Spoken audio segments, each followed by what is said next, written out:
Hello everyone, welcome back to Lines IAS Academy's online platform and in today's session we are going to discuss political science. So इससे पहले हमने already political science के previous year related questions हमने solve किए थे. सो आज जो हम इस सेशन में डिस्कस करने वाले हैं वो है आपकी एनसीईआरटी 11th क्लास की जो एनसीईआरटी होगी आपकी पॉलिटिकल साइंस की, उसके रिलेटेड हम यहाँ पे क्विज को डिस्कस करेंगे. आपका फॉर्मेट वही होगा, क्वेश्चन आंसर राउंड में होगा, क्वेश्चन स्क्रीन पर आएगा, आपको वीडियो को पॉज करना है, क्वेश्चन को पढ़ना है, आंसर कमेंट सेक्शन में टाइप करना है और फिर वापस आके अपना आंसर चेक करना है और by the end of the video अपना फाइनल स्कोर नीचे कमेंट सेक्शन में टाइप करना है. So I wish you all a very good luck. तो स्टार्ट करते हैं पहले क्वेश्चन के साथ. Consider the following statement regarding the functions of constitution. आपको बताना है कॉन्स्टिट्यूशन के फंक्शंस के बारे में. To provide a set of basic rules that allow for minimal coordination among members of a society.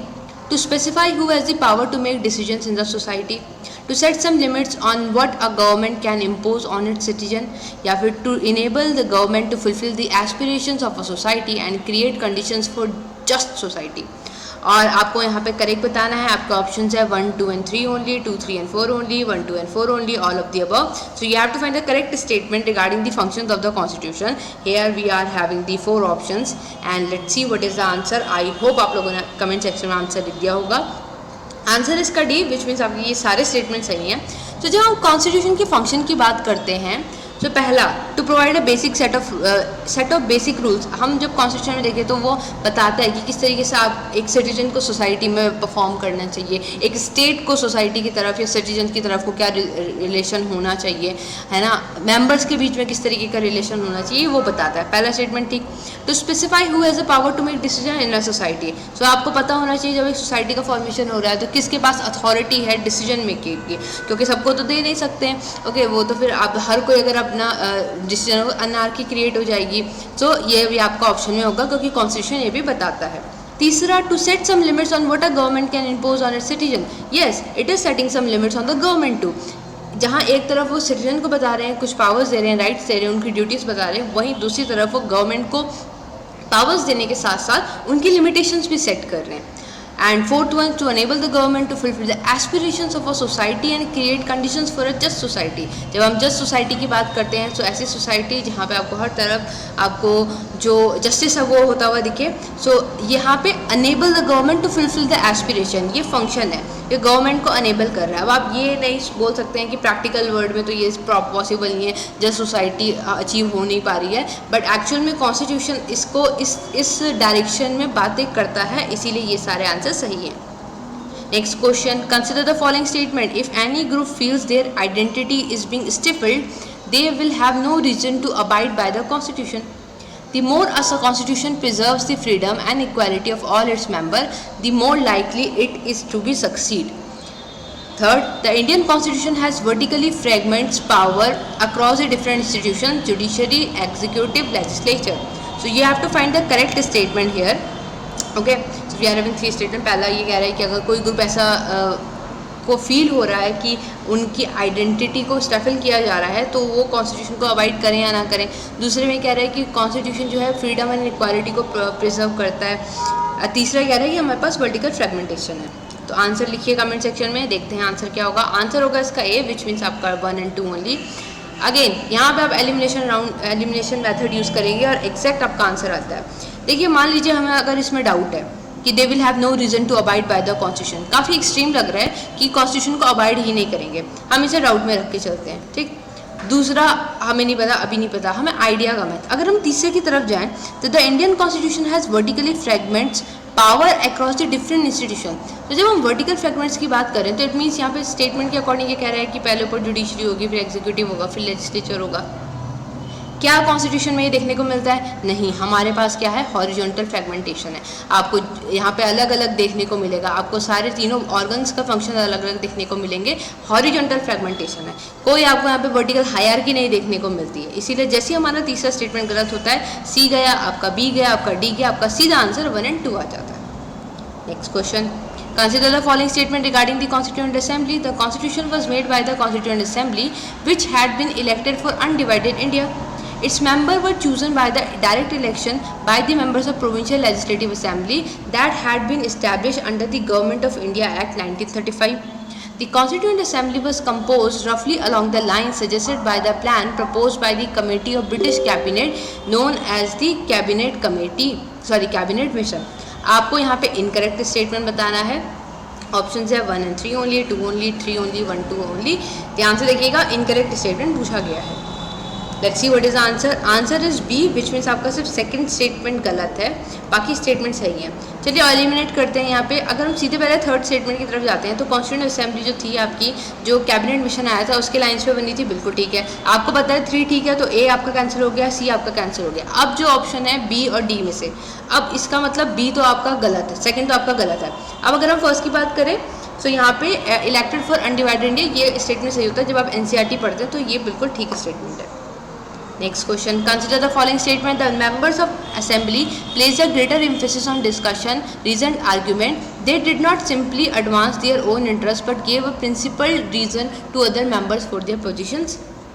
Only one provision of constitution was passed without virtually any debate, the introduction of universal suffrage, meaning that all citizens reaching a certain age would be entitled to be a voter irrespective of religion, caste, education, gender or income. आपको बताना है correct statement. Option है A only, B 1 only, 2 only, both 1 2, neither 1 not 2. अच्छा question है, time लगाइएगा, सोच के answer बताइए क्या होगा. आंसर होगा इसका सी, विच मीन्स आपके दोनों स्टेटमेंट सही हैं. पहला स्टेटमेंट ये कह रहा है कि आपका मेंबर्स जो हैं वो डिस्कशन पे फोकस कर रहे थे और रीजन पे, काफ़ी प्लेन स्टेटमेंट है, बिल्कुल ठीक है. दूसरा ये they didn't simply advance their own interest but give principle reason to other members. ये उस टाइम की बात कर रहे हैं, तो ये बिल्कुल एग्जैक्टली सही स्टेटमेंट है, प्लेन स्टेटमेंट है, काफ़ी पॉजिटिव स्टेटमेंट है, इसलिए सही कंसिडर किया जाएगा. दूसरा भी बिल्कुल ठीक है कि सिर्फ एक प्रोविजन था जिसे बिना किसी डिस्कशन के, डिबेट के आपका पास करा गया, वो था आपका यूनिवर्सल सफरेज का, कि जहाँ पे एक सर्टेन एज क्राइटेरिया के जो ऊपर के लोग होंगे वो एंटाइटल्ड होंगे to be a voter irrespective of their religion, caste, education, gender और income. Fifth question. Consider the following statement regarding the objective resolution. Territories forming the union shall be autonomous units and exercise all the powers and functions of government and administration except those assigned or to be vested in the union. All the powers and authority of the sovereign and independent India and its constitution shall flow from people. The territorial integrity of the republic and its sovereign rights on the land, sea and air shall be maintained according to the justice and law of civilized nation. You have to find the correct statement here. Your options are 1 and 2 only, 2 and 3 only, 1 and 3 only, all of the above. And your answer will be D, all of the above. तो जब हम objective resolution की बात करते हैं तो पहला statement ये बोल रहे हैं कि टेरिटरीज जो कि आपका यूनियन का पार्ट है वो एक ऑटोनॉमस यूनिट होंगी, ठीक है, और exercise all the powers and functions of government administration except those assigned और to be vested in the union. Simple है, जो आपकी यूनियन को असाइन है उसकी परफॉर्मेंस यूनियन पे के ऊपर होगी, जो आपके स्टेट्स को असाइन है वो स्टेट्स के ऊपर होगी. क्लियर. दूसरा, all the power and authority of sovereign independent India and its constitution shall flow from people, which means आपका जो यहाँ पे पावर का सोर्स होंगे वो कौन होंगे, आपके पीपल होंगे, and that is the basis of the democracy. Government by the people, of the people, for the people. Third, territorial integrity of republic and its sovereign rights on land, sea and air shall be maintained according to justice and law of civilized nation. That is also correct statement, so that's why we are having option D as an answer. Next statement, match the provisions adopted countries. आपको बताना है कि हमने जो provisions adopt किए हैं ये क्या ये इन्हीं countries से हैं. First, pass the post system, क्या Italian constitution. DPSP, which stands for Directive Principles for State Policy. Irish Constitution, residual power, Canadian Constitution, separation of power, French Constitution. And your options are 1 and 4 only, 1 and 3 only, 2 and 3 only, 2 and 4 only.